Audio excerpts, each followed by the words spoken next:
জয় ভোলে কি। ঋষিকেশ, উখিমঠ, রাশি হয়ে আগতলি থেকে পথ চলা শুরু। সঙ্গে থাকবে মধুগঙ্গা। মদমহেশ্বরের পুরো পথটাই মনোমুগ্ধকর। তার মধ্যে শুরুতেই পড়বে দুটি ঝর্ণা, যা ভিজিয়ে দেবে শরীর এবং মনকে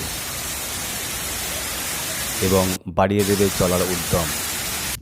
থাকবার জন্যে শুরুতেই পড়বে গ্রাম গন্ডার, তারপরে বানতলি, আপার বানতলি, মইখাম্বা, নানু, কুঞ্চট্টি। কষ্টকর চড়াই তো আছেই, কিন্তু পথের সৌন্দর্য তা ভুলিয়ে দেবে।